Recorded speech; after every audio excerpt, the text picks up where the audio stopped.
Welcome to Ruchira kitchen. ఈరోజు రుచిరా కిచెన్లో ఏంటో చూసేద్దామా. హలో ఫ్రెండ్స్, ఈరోజు ఇంకో అద్భుతమైన పచ్చడి తీసుకుని మీ ముందుకు వచ్చేసానండి. మన తెలుగు వాళ్ళకి ఎంతో ఇష్టమైన ఆంధ్ర స్పెషల్ అదేనండి, గోంగూర పళ్ళకారం పచ్చడి. ఇది తొక్కులాగా చేసి పెట్టుకుంటే ఎన్ని రోజులైనా నిల్వ ఉంటుందండి. మరి లేట్ చేయకుండా ప్రాసెస్లోకి వెళ్ళిపోదామండి. ముందుగా గోంగూర ఆకుల్ని ఒలిచి వాష్ చేసి వాటితో పాటు పండు మిరపకాయలు కూడా వాష్ చేసి ఒక కాటన్ క్లాత్ మీద ఆరేసేయండి. తడి ఆరే వరకు ఉంచేసేయండి. తర్వాత ఒక బాండీలో ఆవాలు, జీలకర్ర, మెంతులు తీసుకుని డ్రై రోస్ట్ చేయండి. మెంతులు మంచి స్మెల్ వచ్చే వరకు రోస్ట్ చేయండి. ఇది చల్లారిన తర్వాత మిక్సీలో తిప్పేసి ఆ పౌడర్ రెడీగా పెట్టుకోండి. అదే కడాయిలో మన గోంగూర ఆకుల్ని, నిమ్మకాయ సైజ్ అంత చింతపండు, ఆయిల్ మూడింటిని కలిపి వేయించండి. ఇది గోంగూర జిగురు వస్తుంది కదా, జిగురు వచ్చి దగ్గర పడే వరకు వేయించండి. నేను రోట్లో చేస్తున్నానండి. మీకు మిక్సీలో కావాలంటే మిక్సీలో కూడా చేసుకోవచ్చు. తర్వాత రోట్లో కొద్దిగా రాళ్ళ ఉప్పు తీసుకుని పండుమిరపకాయలని తీసుకుని దంచాలండి. కొంచెం పచ్చడి టైప్ టెక్స్చర్ వచ్చే వరకు దంచండి. తర్వాత ఈ పౌడర్ని కూడా వేసేసి దంచేసేయండి.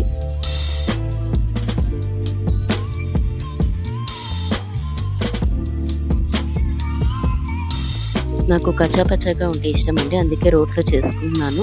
మీకు మెత్తగా కావాలంటే మిక్సీ పెట్టేసుకోండి. తర్వాత గోంగూర ఆకులు కూడా దగ్గర పడ్డాయి కదండి, అవి కూడా తీసి మిక్సీ కాదండి, రోట్లో దంచేసుకుందాము.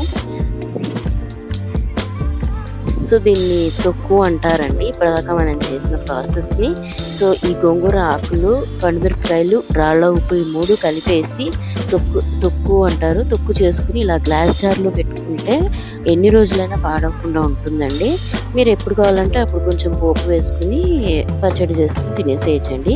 ఇదైతే నెలల తరబడి నిలువ ఉంటుంది. పచ్చడి ఒక 2 to 3 days వరకు ఉంటుందండి. నేను ఆ ప్రాసెస్ కూడా చూపిస్తాను.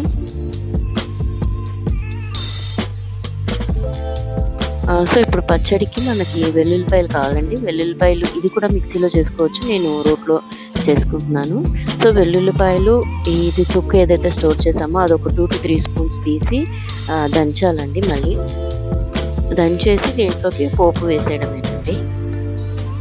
మా ఇంట్లో కొంచెం కచ్చాపచ్చాగా ఉంటే ఇష్టము, అందుకే ఇలా చేస్తున్నాను.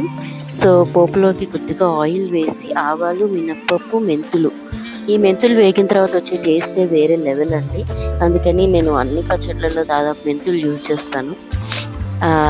వేగిన తర్వాత వచ్చే స్మెల్ కూడా చాలా బాగుంటుంది కదండి. సో ఇలా వేగనియండి కొంచెం బాగా. తర్వాత కాస్త ఇంగువ వేసేసేయండి.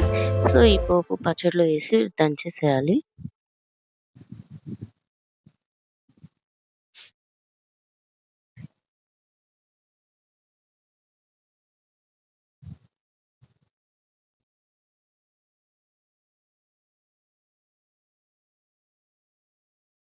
చూసారు కదండి, ఇట్లా స్పూన్తో తిప్పి బాగా కొంచెం పచ్చడి టెక్స్చర్ వచ్చే వరకు బాగా నూరాలండి. నేను ఫస్ట్ టైం చేస్తున్నానండి. మా అత్తయ్య గారైతే నాకు ఇదివరకు తొక్కు పంపించేసేవారు. మేము ఇలా పోపు పెట్టుకొని చేసేసేవాళ్ళం. కానీ ఈసారి ఫస్ట్ నేనే చేస్తానండి. మొత్తం తొక్కు పెట్టిన దగ్గర నుంచి పచ్చడి వరకు మొత్తం నేనే చేశాను. నాకైతే చేస్తుంటేనే చాలా తినేయాలనిపించేసేసింది. సో అందుకే కంచం కూడా పెట్టుకున్నాను రెడీగా పక్కన. సో వెంటనే టేస్ట్ చేసేయాలనిపించి కొద్దిగా అన్నం ఉంటే అన్నంలో నెయ్యి వేసుకుని పచ్చడి కలుపుకొని నేను తినడమే కాకుండా మా ఇంట్లో వాళ్ళందరినీ పిలిచి, ఫస్ట్ టైం కదండి ఆ యాంగ్జైటీ ఉంటుంది కదా ఎలా వచ్చిందని, సో అందరినీ పిలిచేసి అందరికీ తలా ఒక ముద్ద పెట్టి టేస్ట్ చూడమని చెప్పాను. టేస్ట్ అయితే సూపర్గా ఉందండి. పచ్చడి ఇంకా ఒక 2-3 డేస్ ఆగితే కొంచెం ఉప్పు అది కొంచెం బాగా ఇదయ్యి ఇంకా టేస్టీగా ఉంటుంది. బట్ పర్లేదండి, ఫస్ట్ టైం కూడా టేస్ట్ చాలా బాగుంది. సో మీరు కూడా ట్రై చేయండి తప్పకుండా. ఇలా ఈ పచ్చడిని ట్రై చేసి ఎలా ఉందో నాకు కామెంట్స్‌లో చెప్పండి. మీరు నా ఛానల్‌ని ఫస్ట్ టైమ్ చూస్తున్నట్లయితే గనుక సబ్స్క్రైబ్ చేసుకోండి. అండ్ కామెంట్స్‌లో మీకు ఏ పచ్చడి అంటే ఇష్టమో కూడా నాకు చెప్పండి. నెక్స్ట్ టైమ్ నేను ఆ రెసిపీ చేయడానికి ట్రై చేస్తాను. Thank you.